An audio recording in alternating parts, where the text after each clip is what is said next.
Remember the vindication I've been telling you is coming? Tonight, it is in full motion. Everything that we have been reporting for over the past year and the media has ignored for the past year is now being uncovered. We have so much information. I literally need 3 hours tonight. We'll go through it slowly so everybody gets it.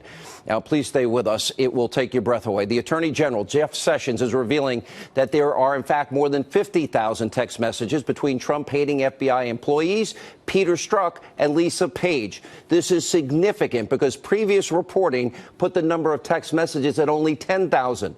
And Sessions is also vowing tonight to get to the bottom of the missing text messages, which beginning to look more and more like an FBI cover-up. This is a massive developing scandal, and it ties into everything we have been telling you. Now, we're learning that five months of text messages between the Trump-hating lovers, Strzok and Page, they have conveniently disappeared. I don't make this up. The messages that the FBI is claiming to have lost, well, they are from a critical, crucial time in the Russia investigation. Now, here's what happened. Now, during that 5 months, this is from December 14, 2016 to May 17, 2017. March 4th, President Trump claimed that he was wiretapped at Trump Tower. We don't have the exchanges from them. I'd love to know what Strzok and Page were gossiping about at that point. January 11th, remember BuzzFeed? They published the Clinton bought and paid for phony Russian propaganda dossier that the FBI then used to help get a FISA warrant against the Trump campaign. They say against Carter Page. That was a pretext. January 24th, now former National Security Advisor, Lieutenant General Michael Flynn. He's interviewed by the FBI, and I hope Flynn's attorneys are watching tonight because there was one person in the room named Peter Strzok who has made it clear that he despises all things Donald Trump. He oversaw that interview. Now, given what we now know, you have to wonder, how fair could Strzok possibly be? Now, Strzok had no business being involved in that investigation or any of the others that he's involved in. The guy still shouldn't have a job. As I said last Friday, he should be fired. He should, in fact, be investigated. Then we go to May 9th. FBI Director James Comey is fired. May 17th, Robert Mueller is named special counsel. So the messages are missing from that entire time period, the most critical time. But they're available from May 18th. That's the exact day after Robert Mueller was appointed special counsel. You don't think that's highly suspicious? Now, Strzok and Page, they are the key players in everything that we have been uncovering. They got their hands in everything. Are we really supposed to believe that the FBI simply lost text messages from that important time frame? This is like Watergate and far worse. Remember the 18-and-a-half-minute gap in the White House tapes? This reeks of lawbreaking. It reeks of conspiracy. And it reeks of obstruction of justice. And by the way, the cover-up is always worse than the crime. Now, that's what it looks like to me tonight. Now, the DOJ, they're trying to explain it away. They're saying tonight that many of the FBI's issued Samsung 5 phones didn't capture text messages during that period. Hold on a second. We're going to blame Samsung? The DOJ is, chalking this up to a, quote, misconfiguration on issues related to rollouts, provisioning, and software upgrades that conflicted with the FBI's collection capabilities. We're going to blame Samsung? They're blaming Samsung? Where are the phones tonight? And instead of making excuses, the FBI, have you brought in your best forensic experts to analyze the phones? And by the way, if you can't get the messages, you need to call Samsung. Maybe they'll help you. And if the FBI doesn't want to do that, then we can only draw the conclusion that the FBI clearly is hiding something in this very crucial time period and timeline that we're talking about. Remember Lois Lerner? Oh, she's another example. Now, this is part of a much larger pattern here. Let's look at Hillary Clinton's email server scandal. Remember, 33,000 deleted emails that had been subpoenaed by Congress. Now, to make doubly sure that those were erased, never to be retrieved again, well, then Clinton acid washed the hard drives with an item known as bleach bit to get rid of all of them, no trace of them, while those emails, again, under congressional subpoena. And on top of that, a Clinton aide then took the BlackBerries and mobile devices and smashed them with a hammer. And the few remaining cell phones, well, they turn over to the FBI. They had no SIM cards. And look at these headlines. Fox News, October 2016, quote, FBI agreed to destroy laptops of Clinton aides with immunity deal, lawmaker says. Well, why would the FBI ever agree to destroy evidence? That doesn't make sense. And according to the same reporting, as part of the plea deal, the FBI wasn't allowed to search emails after the existence of Clinton's server was made public, which means that the FBI wouldn't be able to look at possible obstruction of justice by Clinton and her aides when it's so obvious that's what happened.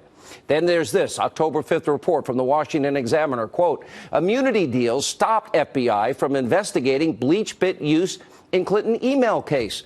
Any of you at home ever use BleachBit? You ever smash your mobile devices? Clinton destroyed evidence, and the FBI didn't even want to investigate. And we can't forget, instead of coming clean and admitting what she was doing, Hillary Clinton gave excuse after excuse after excuse for using an unsecure email server in a mom-and-pop shop bathroom closet. Remember, 5 foreign intelligence agencies got access to all of this. Take a look. The laws and regulations in effect when I was Secretary of State allowed me to use my email for work. That is undisputed. It clearly wasn't the best choice. And I take responsibility for that decision. I thought it would be easier to carry just one device for my work and for my personal emails instead of 2. iPhone or Android? iPhone.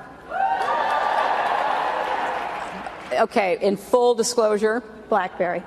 and a BlackBerry. I have an iPad, a mini iPad, an iPhone, and a BlackBerry. You were the official in charge. Did you like the server? What, like with a cloth or something? No. Well, no. By the way, you may have seen that I recently launched a Snapchat account. I love it.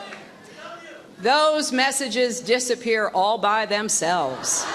Really? You're going to joke about it? Clinton broke the law. We know she certainly didn't take care of classified top secret special access information. She destroyed such.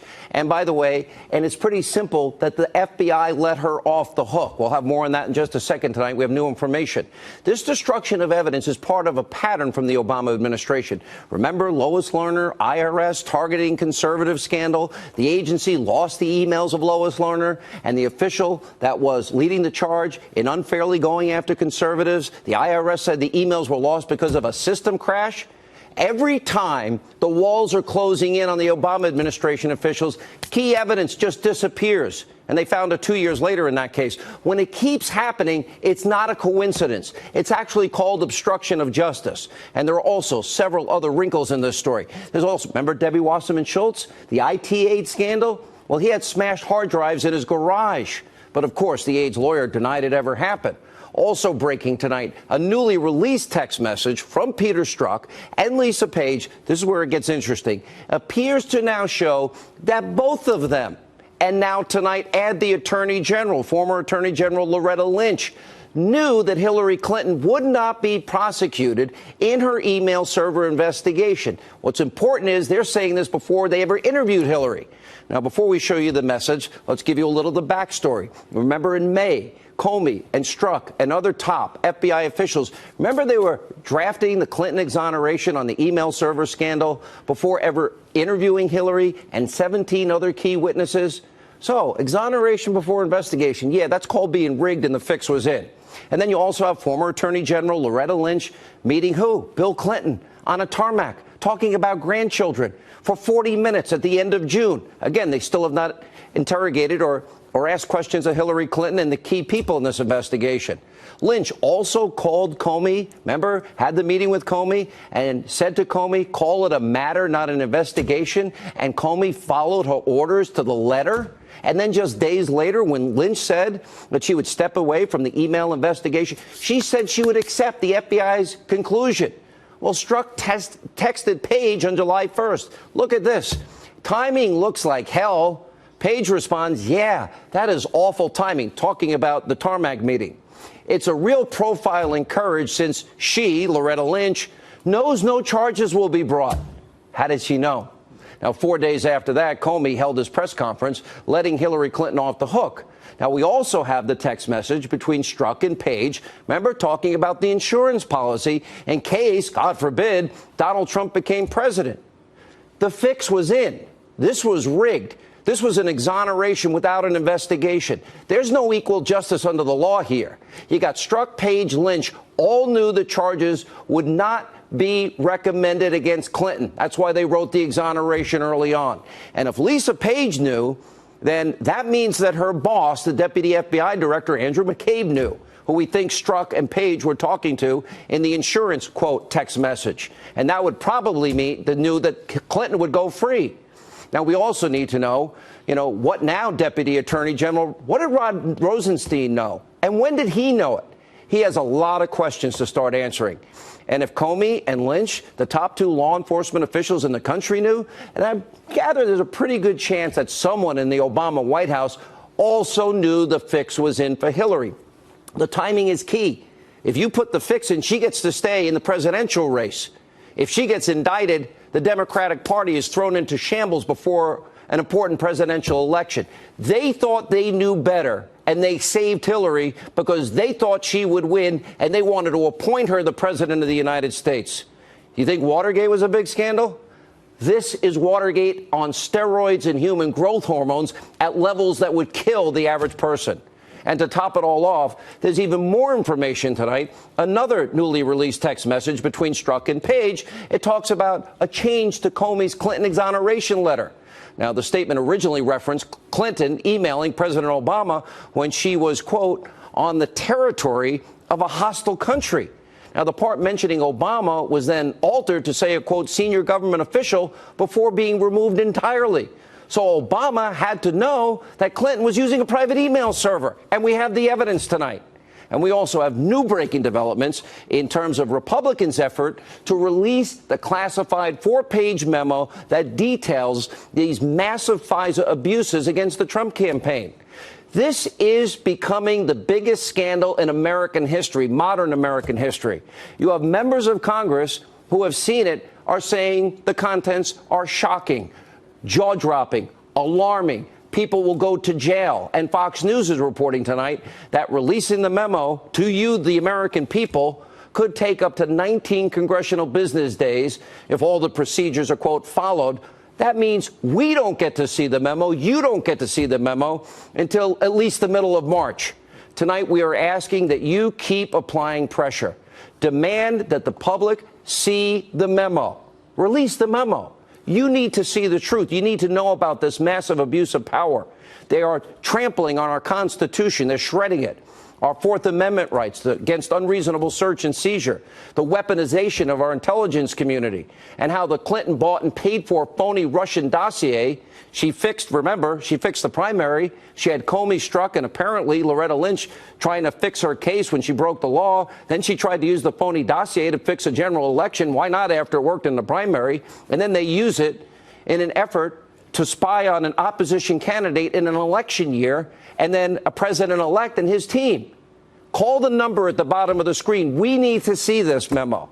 202-224-3121. We'll put it up throughout the evening. Tell your member of Congress, release the memo. There's a ton of information tonight. Let me sum up what this all means. Clinton fixed the primary against Bernie, struck Comey, and apparently Loretta Lynch, then exonerated Hillary without ever interviewing her or the key people in that whole email server scandal. The fix was in. It was rigged. Clinton and the DNC tried to influence the general. They bought and paid for Russian lies before an election. And the fix was in there. And the Obama administration weaponized the powerful tools of intelligence to target members of the Trump campaign. The fix was in. Strzok and his mistress, Lisa Page, talk about an insurance policy. And now key text messages are missing. The fix is in. This is far worse than Watergate. It's a massive abuse of power, and you are witnessing one of the biggest scandals in American history with a cover-up to boot.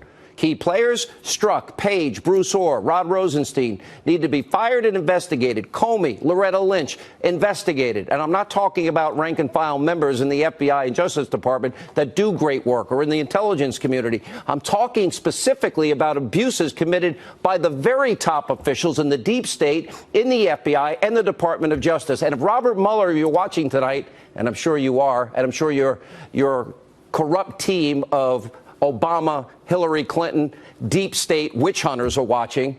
This witch hunt needs to be shut down. Since you've clearly stacked the deck against and started out with a biased investigation against President Trump. And finally, tonight, the government shutdown is over. The president just signed a temporary bill, and I told you it was no big deal. All the panic by the rest of the media was a waste of your time. Seeing the looks on some Democrats' faces today after the government was reopened was thoroughly entertaining. I was smiling all day long. Di-Fi looked like she ate something bad in the Senate dining room. And Disturbin' Durbin looked like he swallowed Bob Corker. Look at him. Donald Trump and the Republican leadership outsmarted them again. It's Wile E. Coyote and the Roadrunner. The idiotic move by Chuck Schumer to shut down the government to help illegal immigrants was wildly unpopular, and he quickly felt the white-hot heat from the public. Even by Friday, more Americans understood the truth, that liberals in Washington put the interests of DACA people ahead of the well-being of our men and women in the armed forces. Now, think about it this way. Imagine being deployed in Afghanistan. Maybe you're on your multiple deployments. You're away from your family for several months, and then you find out that the fools on the Hill are more worried about illegal aliens than about you and your family. That must feel really good. It's disgraceful. All it took was McConnell promising to work on the immigration issue until February 8th, and if nothing was resolved by then, to have a free and open debate on immigration, including a DACA fix. It ends the shutdown and restores full funding for the federal government through February the 8th. If an agreement isn't reached by February the 8th, the Senate will immediately proceed to consideration of legislation dealing with DACA. Ooh, big win, Chuck. The Boston Globe's Matt Visor summed it up this way in a tweet. He said, Democrats have managed to accede to Republican demands, demoralize their energized base, give a disengaged president a win, and look like they held a meaningless 3-day government shutdown all at once. I couldn't have summed it up better myself. And before the shutdown, the Democrats' dream of taking back power, it was already slowly fading away because of the roaring stock market and the strength of the overall economy. So now what do our left-wing friends across politics and the media do to save face? Just a fool, like he's just an idiot, like he's a stupid old blubbery man who doesn't know what he's doing. The president was not involved these past few days. Despite that, they've reached this compromise. The president doesn't have a good sense of his governing style. This is the second time his staff has basically had to trick him into watching TV and tweeting instead of being hands-on after he bungled it by being hands-on. I'm watching Nicole Wallace, and I keep thinking it's Mika Brzezinski. I can't. They're all becoming one person now when I'm watching them. Now, it's amazing how many of the same fanatics, by the way, have been trying to ram through amnesty since 2006. Think of them. It's Graham, Schumer, and Durbin, all back, the three amigos. Now, the president has got to be very careful in the coming days and weeks not to allow the foxes into the henhouse as the debate moves forward. You think about it. Republicans could not rid us of Obamacare last year after all those votes that they had when it didn't matter. But now, by golly, they're obsessed with helping illegal immigrants, and they're going to get it done. As for Democrats, they just want to repeal and replace those blue-collar Americans who voted for Trump with new immigrants who'll vote for Democrats. The president has got to hold firm, and I think he will. No chain migration, no visa lottery, real funding for the wall, not just authorization, but appropriations, and then, I guess, maybe do the DACA thing. You have all the leverage. Don't give it to the politicians, Mr. President, who don't respect you or your supporters. And by the way, there's some more evidence that Trump is more in the mainstream on immigration than Lindsay or Chuck will ever be. Check out this new Harvard-Harris poll that just came out. It tells a really good tale. 65% versus 35% support a DACA deal that ends chain migration, eliminates the visa lottery, and secures the border with a wall. 68% of respondents oppose the visa lottery. 81% want to see legal immigration levels slashed. You heard it, slashed. 79% think immigration should be based on skills rather than family ties. And 60% believe dreamers should not be given preference to bring their relatives to the United States. 61% think current border security is inadequate. 54% support a physical barrier along the southern border. And a whopping 79% want secure borders rather than open borders. Well, facts never got in the way of these open borders Republicans before, but maybe we can hope that Lindsey Graham, Jeff Flake, and the others get the message. Meanwhile, we stay on the corruption watch as we learn today that the FBI somehow managed to lose 5 months worth of texts. And I was shocked, I tell you, to have found out that the only texts the FBI failed to preserve were messages between that anti-Trump FBI investigator Peter Strzok and his paramour, FBI attorney Lisa Page.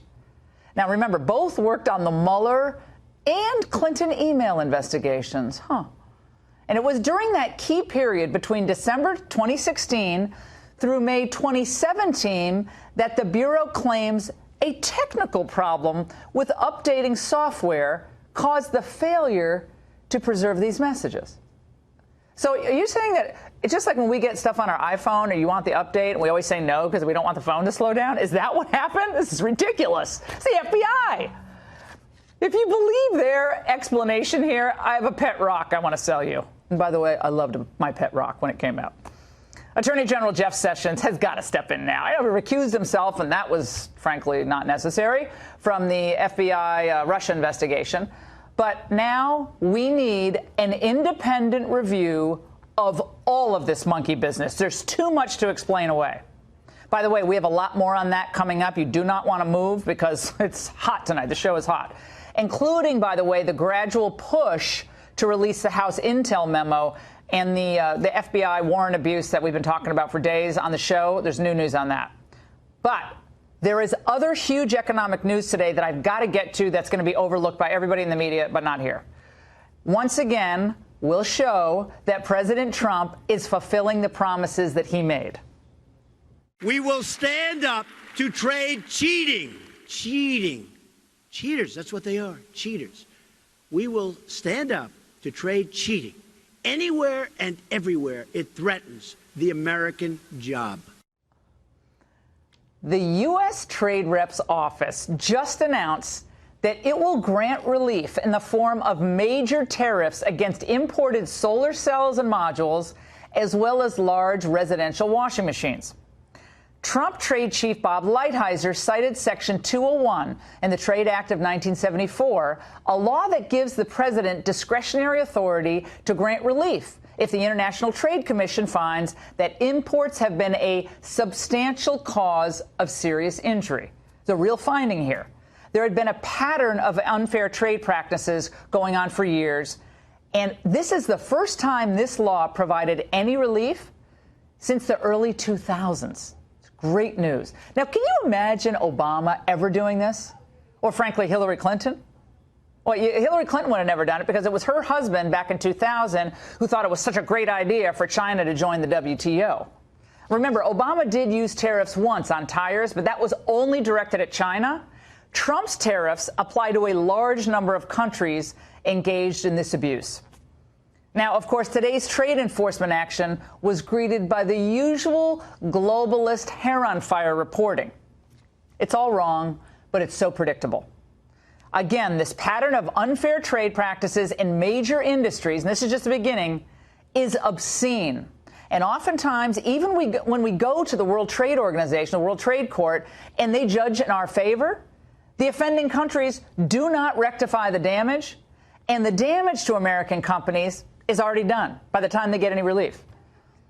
Well, I'll tell you this. On trade, on immigration, so many issues, there is truly a new sheriff in town. And we're putting American industry first, American workers first, the American people first. And it's about time. And that's the angle.